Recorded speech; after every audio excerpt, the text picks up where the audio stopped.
अमूमी सेहत में सबसे ज़्यादा पूछे जाने वाला सवाल कब्ज़ के बारे में ही होता है और ये सवाल पूछा जाता है जी कि कब्ज़ हो गई है, कोई नुस्खा बता दें।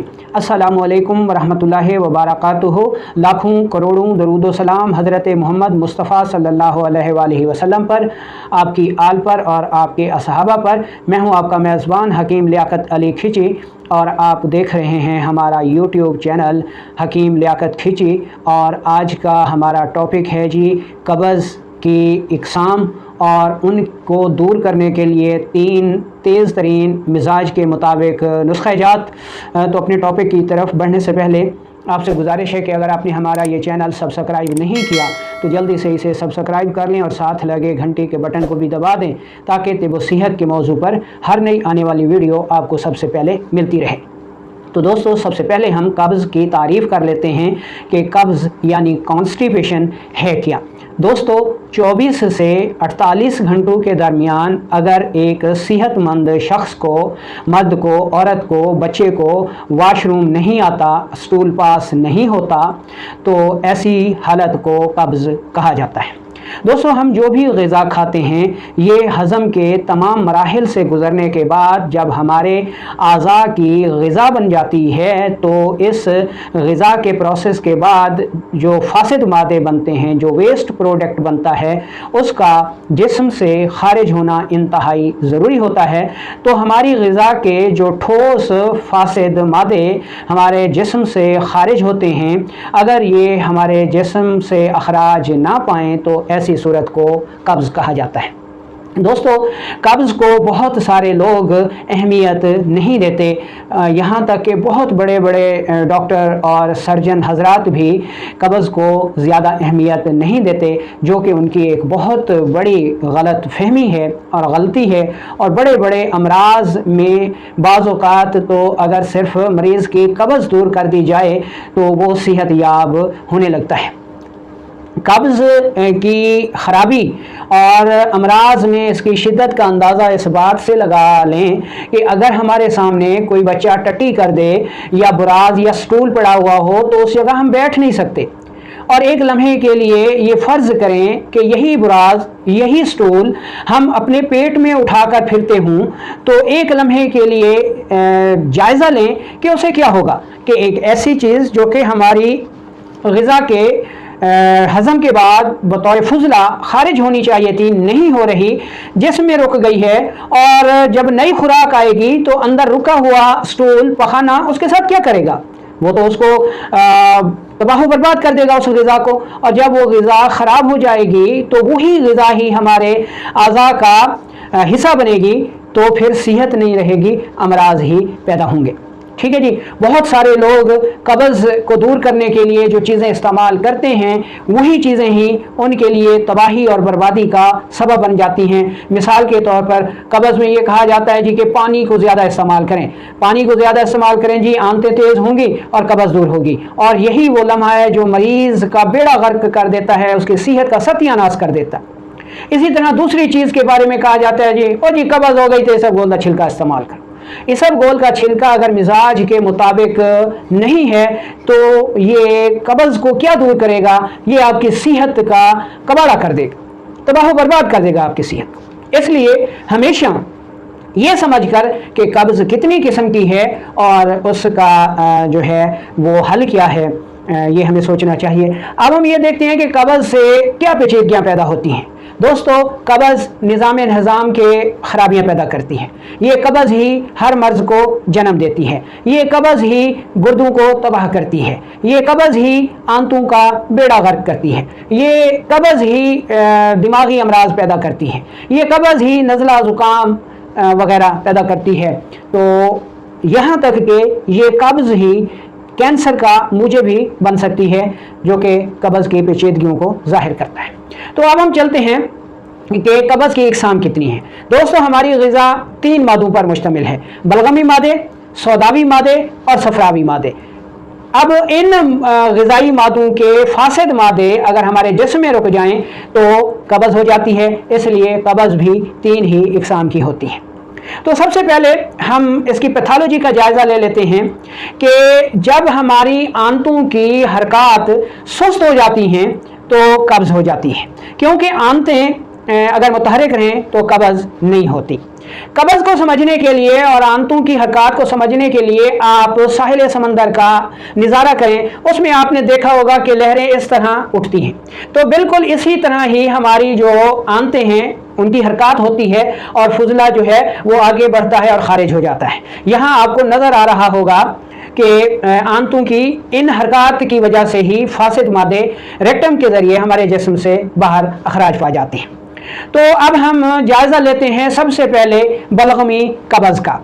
ये कब्ज़ जैसा कि आप इस तरफ देख रहे हैं या इस तरफ देख रहे हैं कि हमारी आंतों के आसाब अगर सोज़शनाक हो जाते हैं, बलगमी मवाद बढ़ जाता है, तो आंतों की जो हरकत हैं, जो उजलाती पर्दे हैं, वो तस्कीन की वजह से हरकत पूरी नहीं कर सकते, जिसकी वजह से आंतों की हरकत सुस्त हो जाती हैं और फासिद मवाद रुकना शुरू हो जाता है और कब्ज़ हो जाती है। इस कब्ज़ को हम बलगमी कब्ज़ कहते हैं या आसाबी सोजिश की वजह से होने वाली कब्ज़ कहते हैं।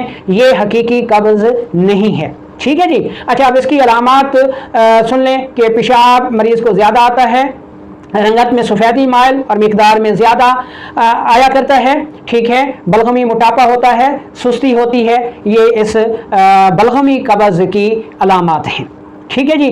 तो बलगमी कब्ज़ में दरअसल आंतों के जो उजलाती पर्दे हैं वो तस्कीन की वजह से सुस्त हो जाते हैं, जिसकी वजह से स्टूल जो है वो पास नहीं होता और कब्ज़ हो जाती है।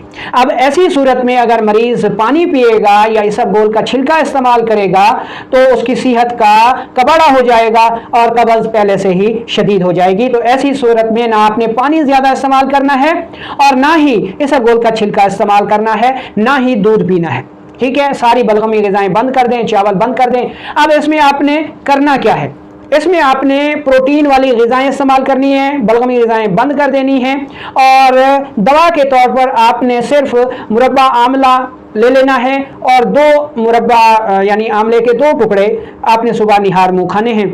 ठीक है, और सारी ग़िज़ाएं प्रोटीन वाली इस्तेमाल करनी है। तो अगर कब्ज़ पुरानी है तो 1 माह आप ये ग़िज़ाई इलाज कर लें तो ये कब्ज़ हमेशा के लिए दूर हो जाएगी। ठीक है जी। अच्छा, अब कब्ज़ की दूसरी सूरत है जिसमें जो हमारा सौदा है, जो हमारी प्रोटीन वाली ग़िज़ाएं हैं, इनसे बनने वाला फासिद मवाद जिसमें रुक जाए तो कब्ज़ हो जाती है और ये कब्ज़ सौदावी मादों के रुकने की वजह से होती है। ऐसी सूरत में हमारे जिस्म में खुश्की की ज़्यादती होती है। ठीक है, और आंतों के जो उजलाती पर्दे हैं ये सुकेड़ की वजह से आंतों का रास्ता तंग कर देते हैं, जिसकी वजह से आंतों में खुश्की हो जाती है, पानी और नमकियात की कमी हो जाती है, फासिद मादे ठोस होकर जिस्म में रुक जाते हैं और कब्ज़ हो जाती है। और यही कब्ज़ की हकीकी शक्ल है। जैसा कि आप आंतों के उजलाती पर्दों की सोजिश को इस तरफ देख रहे हैं या इस तरफ आपको नज़र आएगा, तो ये उजलाती कब्ज़ है, हकीकी कब्ज़ है। इसमें मरीज़ को गैस होती है, कब्ज़ होती है, पेशाब कम मिकदार में सुर्खी माइल आता है, ये इसकी अहम अलामात होती हैं। तो इसका इलाज आपने कैसे करना है, इसके इलाज के लिए आप सारी फास्ट फूड और उजलाती ग़िज़ाएं बंद करके सफरावी ग़िज़ाएं इस्तेमाल करें। मसलन करेला है, पालक है और इसके अलावा अखरोट है, पिस्ता है, ठीक है, दालें हो गई। तो ये सारी ग़िज़ाएं इस्तेमाल करेंगे तो इंशाअल्लाह ये कब्ज़ जो है वो दूर हो जाएगी। अच्छा, इस कब्ज़ को दूर करने के लिए अगर फलों का मौसम है तो आप आम ज़्यादा से ज़्यादा इस्तेमाल करें, अमरूद का ज़्यादा से ज़्यादा इस्तेमाल करें, केले का ज़्यादा से ज़्यादा इस्तेमाल करें। ठीक है, पपीते का ज़्यादा से ज़्यादा इस्तेमाल करें। तो ये कब्ज़ इन ग़िज़ाई मुरक्कबात से 1-1.5 माह में अगर दायमी कब्ज़ है तो वो दूर हो जाएगी। अगर कोई दवा इस्तेमाल करना चाहें इस मकसद के लिए तो आपने 2 चीज़ें लेनी हैं, एक तेज़पात और दूसरी सना मक्खी। दोनों को बराबर वज़न लेकर इंतहाई बारीक पाउडर कर लें और 500 मिलीग्राम से 1 ग्राम तक ये दवा सुबह दोपहर शाम इस्तेमाल करें तो आंतों की खुश्की की वजह से, तेज़ाबियत की वजह से होने वाली कब्ज़ ठीक हो जाएगी। अब हम चलते हैं कब्ज़ की तीसरी किस्म के आंतों में हमारे जो गुदद लगे हुए हैं वो अगर सोज़शनाक हो जाएं तो आंतों का रास्ता बंद कर देते हैं, जो कि आपको इस तरफ या इस तरफ नज़र आ रहा होगा।